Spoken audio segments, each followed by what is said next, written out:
오늘 말씀은 빌립보서 1장 12절부터 21절까지입니다.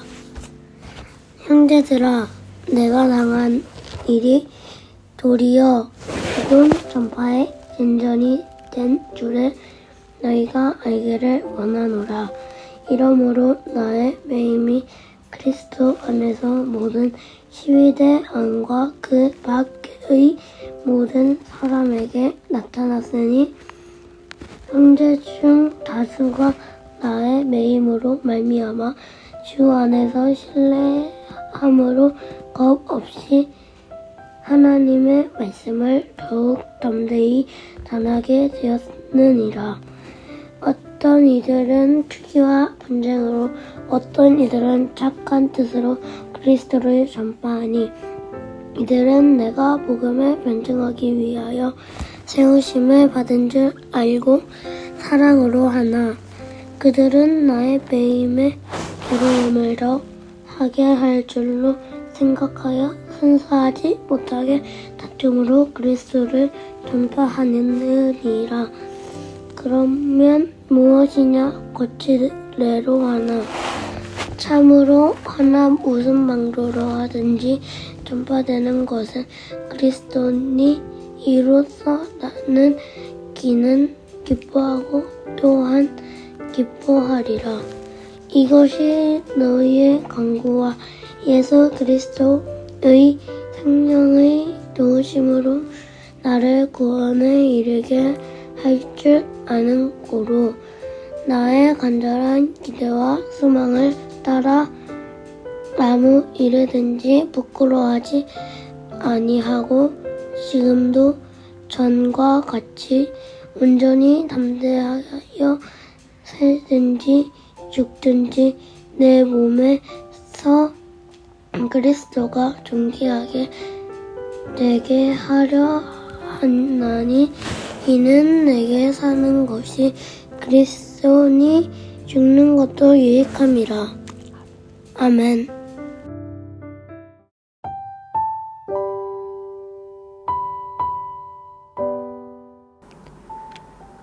우리말에 비극이라는 표현이 있습니다. 국어사전에서는 비극을 이렇게 정의합니다. 인생에서 슬프고 애달픈 일을 당하여 불행에 이르는 경우라고 합니다. 사람에 따라서 정도는 다르겠지만 누구나 비극적인 상황을 맞을 수 있습니다. 특히나 나의 의지와 상관없이 당하는 비극적인 일은 마음의 무게를 더하게 되는데요. 억울한 누명을 쓴다든지, 불의의 사고를 당한다든지, 자연재해를 겪는다든지, 불현듯 찾아오는 이 비극 앞에서 인간은 참으로 손쓸길 없이 나약할 때가 많습니다. 오늘 말씀에서도 비극적인 상황에 처한 사람이 있습니다. 바로 이 말씀을 기록한 바울이 그렇습니다. 그는 감옥에 갇혀 있습니다. 바울이 수감 생활을 한 기간은 적어도 4년은 넘는 것 같습니다. 어떤 극악무도한 중범죄를 저지른 것 때문이 아닙니다. 복음을 전하는 일 때문에 그렇게 되었습니다. 14절에서는 그가 매었다고도 말합니다. 아마도 연금된 장소에서 쇠사슬에 채워진 채로 있었을 것으로 유추해 볼 수 있습니다. 어쩌면 그는 갇히는 것과 매이는 것으로 그치지 않고 자신이 잘못하다가는 죽을 수도 있다는 사실을 알고 있었는지도 모르겠습니다. 이 비극은 바울 한 사람만으로 그치지 않습니다. 만약 바울이 복음 때문에 갇힌 것이라면 바울이 전한 복음을 믿고 받아들인 교회는 또 어떻게 될까요? 교회들의 마음도 많이 낙담되었을 것입니다. 바울과 같은 비극을 겪게 되지는 않을까 염려도 되었겠죠. 특히 세상 사람들이나 믿음이 약한 사람들의 눈에는 복음이 참 별 볼 일 없네, 부끄럽고 수치스러운 그런 결말을 얻기도 하는구나 하고 생각할지도 모릅니다. 바울은 심지어 동료들에게 배신도 당한 것 같습니다. 17절에 바울이 이렇게 말합니다. 그들은 나의 매임에 괴로움을 더하게 할 줄로 생각하여 순수하지 못하게 다툼으로 그리스도를 전파하느니라. 정황상 바울의 사역을 시기하고 질투하며 경쟁했던 자들이 있는 것 같습니다. 그들은 바울이 잡혀간 것을 보고 아마도 똑같이 복음을 전하면 그 일 때문에 바울이 더 고초를 겪겠거니 생각한 듯 보입니다. 바울은 육신으로나 사회적으로나 심적으로 모든 것이 비극일 수밖에 없는 상황입니다. 이러한 상황보다 더 최악이 있을 수 있을까 싶습니다. 과연 바울은 세상의 환경과 인생의 고난과 비극 때문에 함몰되고 주저앉고 말았을까요? 바울은 12절에서 자신을 걱정하는 빌립보 교회 형제들에게 확신 있게 이렇게 말합니다. 형제들아, 내가 당한 일이 도리어 복음 전파의 진전이 된 줄을 너희가 알기를 원하노라. 바울은 그가 당한 일들이 도리어 복음 전파의 진전이 되었다라고 말합니다. 여기서 진전이라는 단어가 상당히 이례적인 표현인데요.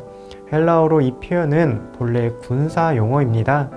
군대가 행군을 하다가 길이 없을 때, 길이 막혔을 때 나무를 베고 장애물들을 치워가며 길을 만들어서 돌파하는 상황을 말할 때 진전이라고 말합니다.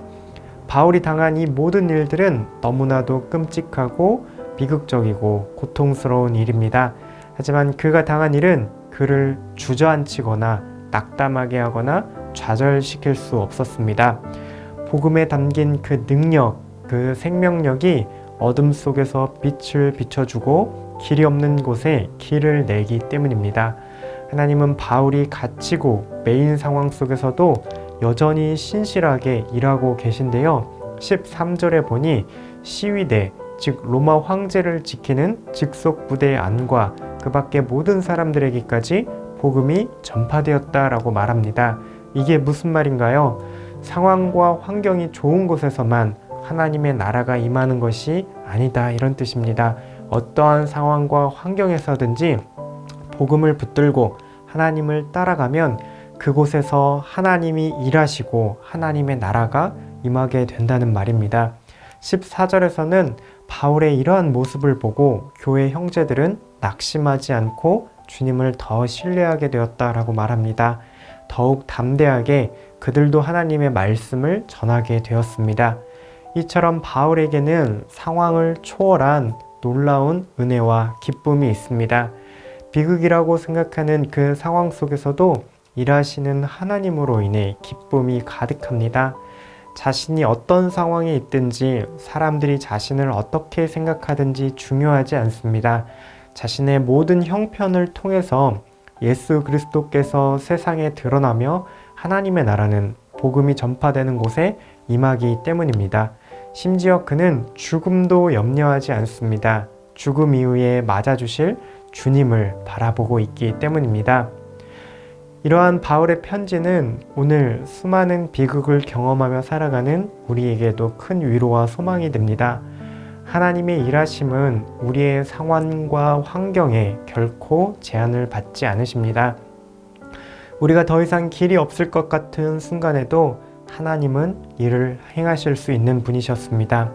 모든 순간순간마다 우리가 복음을 믿고 하나님을 신뢰하고 예수 그리스도를 붙들 때 그곳이 하나님이 함께 하시는 하나님 나라로 변하는 것을 우리가 볼 수 있게 됩니다.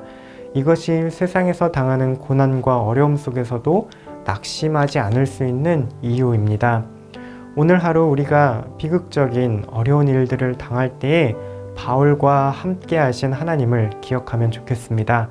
우리의 상황과 환경을 바꾸어 주시고 변화시켜 주시도록 기도하는 것 어쩌면 당연히 필요합니다. 동시에 우리가 갖추어야 할 것이 있습니다. 바울에게 하나님께서 역사하신 것처럼 이 어렵고 고통스러운 상황 속에서도 우리가 하나님 나라가 임하는 것을 볼 수 있게 해달라고 이 상황 가운데 하나님이 뜻이 이루어지기를 구해야 하겠습니다. 비극적인 상황이 찾아올 때에도 그 가운데에서 일하시는 주님을 기대하며 웃을 수 있는 은혜 주시기를 소망하면 좋겠습니다. 우리가 처한 모든 상황 속에서 주님을 생각하고 붙들며 신뢰하며 걸어갈 때에 사나 죽으나 주님이 우리를 통해서 존귀하게 드러나게 될 것입니다. 함께 기도하시겠습니다. 우리가 끌어안고 살아가는 고통과 어려움 속에서도 주님의 나라가 임하는 것을 보게 하옵소서. 모든 상황 속에서도 존귀하신 예수 그리스도로 인해서 기뻐할 수 있는 은혜를 주옵소서. 모든 상황 속에서도 우리를 통해 임하는 그 하나님 나라를 기대하며 오늘도 기쁘게 걸어가시기를 소망합니다.